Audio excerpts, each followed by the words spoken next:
12.2 fill water in a beaker और a glass up to the brim. यानी कि हमें यहाँ पे क्या करना है, एक ग्लास या बीकर रहना है, उसे हमें थोड़ा सा पानी से भर देना है। Gently touch the water surface which one of the prongs for of the vibrating tuning fork as shown in the figure 12.2। जैसे कि हमें 12.2 में दिखाया गया है कि किस तरीके से हमें यहाँ पे पानी और ग्लास किस तरीके से यहाँ पे रखना है, कौन सी पोजीशन में रखना है। अब यहाँ पे वाइब्रेटिंग टर्निंग फोक है, उसे यहाँ पे हमें क्या करना है, यानी कि थोड़ा सा फोक को वाइब्रेट फॉर्म में डालकर हमें इसे ग्लास के ऊपर रखना है।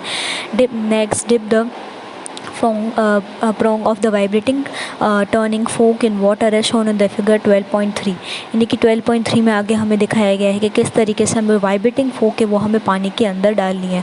Observe what happen in both the cases.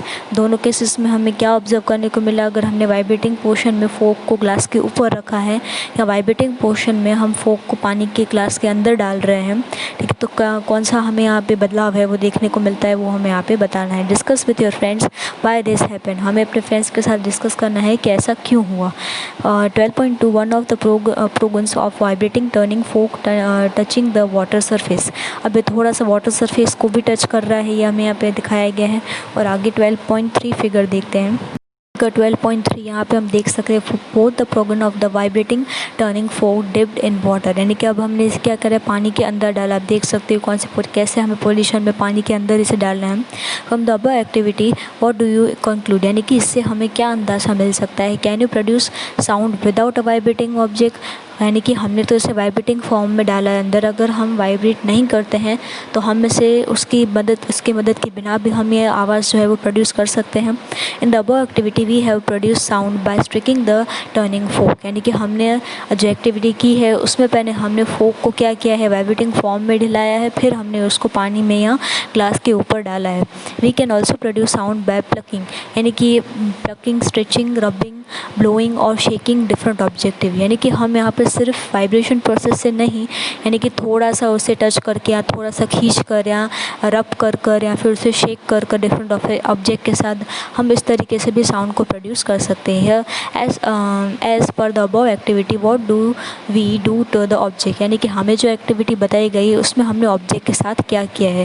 We set the object vibrating and produce sound. हमने यहाँ पे पहले ऑब्जेक्ट को वाइब्रेटिंग प्रोसेस में डाला, यानी कि फोक को पहले हमने वाइब्रेटिंग प्रोसेस में डाला, उसकी हेल्प से हमने साउंड को प्रोड्यूस किया। Vibration means a kind of rapid to and fro motion of an object. Vibration का मतलब क्या होता है कि ऐसी चीज़ जो तेज़ी से हो रही है और वो एक ऑब्जेक्ट को मोशन में कन्वर्ट करती है।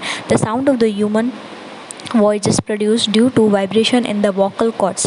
यानी कि हमारे अंदर जो वोकल कॉर्ड प्रेजेंट है उसकी हेल्प से हम जो ह्यूमन है या इंसान है वो क्या कर सकता है, आवाज़ को प्रोड्यूस कर सकता है। ठीक है, वाइब्रेशंस, उसमें भी वाइब्रेशन फॉर्मेशन क्रिएट होती है जैसे कि हमने अभी ऑब्जेक्ट में देखी है। When a bird flap its wings do you here any sound. यानी कि जब पक्षी वगैरह अपने पंख फड़फड़ाते हैं तो तभी भी हमने ये कभी आवाज़ सुनी है। Think how the buzzing sound companion a bee is produce. यानी कि जो मधुमक्खी होती है वो उसमें जब बर्ज करके जो आवाज़ आती है, बर्जिंग साउंड, वो भी कैसे प्रोड्यूस होता है। A stretch rubber band when plucked vibrates and produce sound. जैसे कि हमने पता है जब हम किसी भी रबर बैंड को स्ट्रेच करते हैं, खींचते हैं और उसे छोड़ते हैं तभी भी वाइब्रेशन के अकॉर्डिंग जो साउंड है ज़रा सा प्रोड्यूस होता है। If you have never done this then do it and observe the vibration of the stretch rubber band. अगर हमने कभी ये चीज़ नहीं की है तो रबर को स्ट्रेच करके छोड़कर हमें इसे वाइब्रेशन मोड और इसके साउंड को हमें करके एक बार देख लेना है। तो इस तरीके से हमें यहाँ पे पता चल जाएगा कि किस तरीके से जो वॉइस है वो प्रोडक्शन किया जाता है।